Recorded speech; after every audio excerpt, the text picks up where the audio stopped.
Okay everyone, let us now try to solve the second problem. So we are given here the equation 4y squared minus x squared is equal to 4. So we need to perform the following. So we need to convert the equation to standard form, determine the location of the foci and the vertices, and graph the equation. Okay, so let's start with the first one.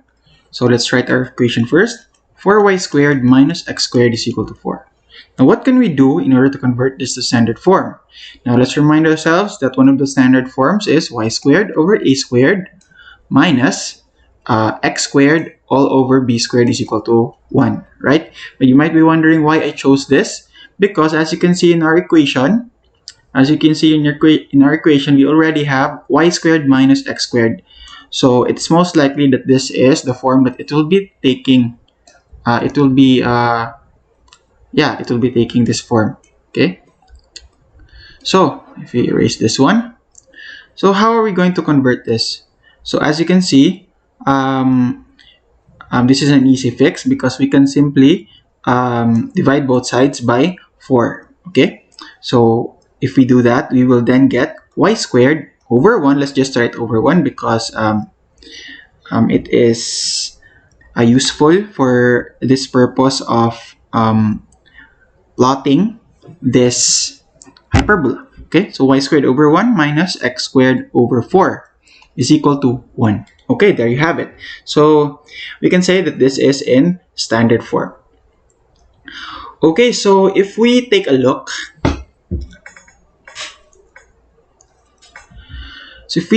at the form of our equation, we have here y squared over 1 minus x squared over 4 is equal to 1. Now let's review. Let's review for clarity's sake. So x squared over a squared minus y squared over b squared is equal to 1. Now this is the general form of a hyperbola with the center at the origin if the transverse axis is on the x-axis. Now if it is y squared over a squared minus, we have here x squared all over b squared is equal to 1, then the transverse axis is actually on the y-axis. Okay, so as you can see here, we can then conclude that our transverse axis is on the y-axis. Okay, so determine the location of the foci and the vertices. Okay, so let's draw a Cartesian plane here, just in case we need to plot something. Okay, so our A, so what do you think our A here is? So based on the general form right here, so we can see that the denominator of y squared is actually a squared. So a squared here is equal to 1, therefore a is equal to positive negative 1.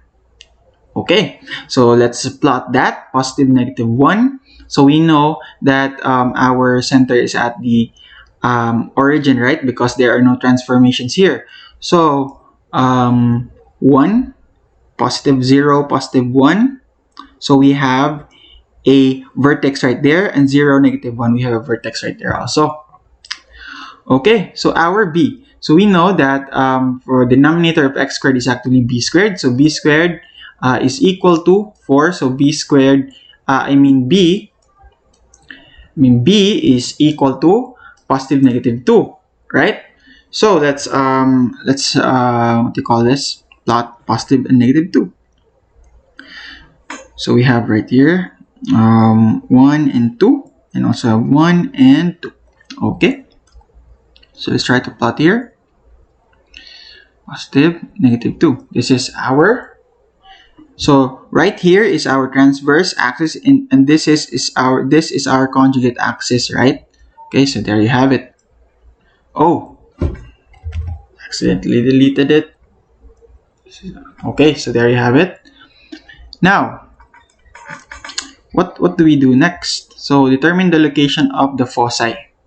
Okay, the foci and the vertices. Okay, so for the vertices, we've already done that. We know the location, which is we have let's just write it down for clarity. Location of vertices. So we have here 0, positive 1, and also 0, negative 1. So there you have it. So for our foci, So for the foci, we need to calculate it using the relationship again of a, b, and c for hyperbolas. So it is actually b squared is equal to c squared minus a squared. So if we want to find this c squared, so c squared is equal to b squared plus a squared, right?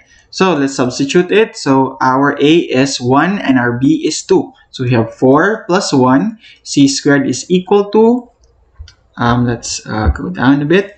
So c squared is equal to 5. Then c is equal to positive negative 5. Okay, so if we plot it,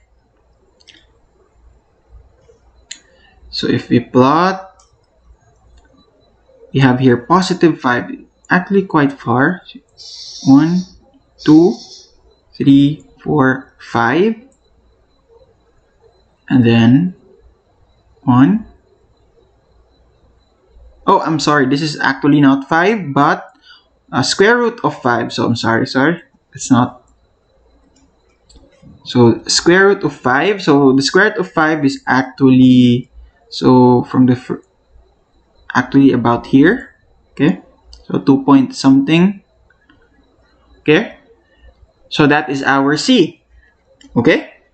So our C is actually, if we just write it down right here. So our C, so our location,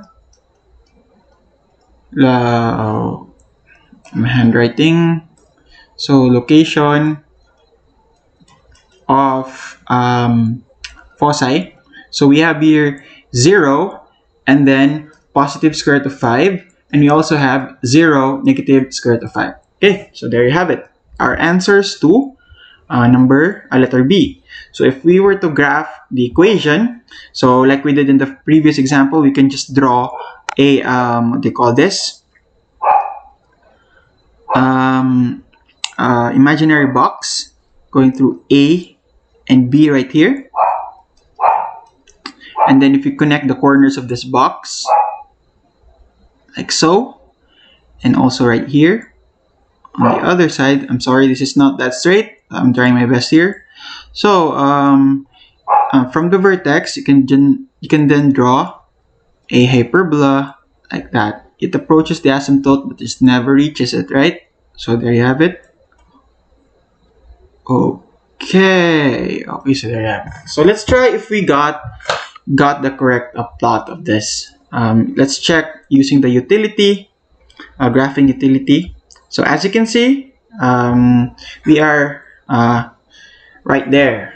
Okay, we plotted the correct graph. Okay, so there you have it, ladies and gentlemen. So in the next video, we'll be discussing shifting and also maybe finding some asymptotes. Okay, see you in the next video. Thank you for watching.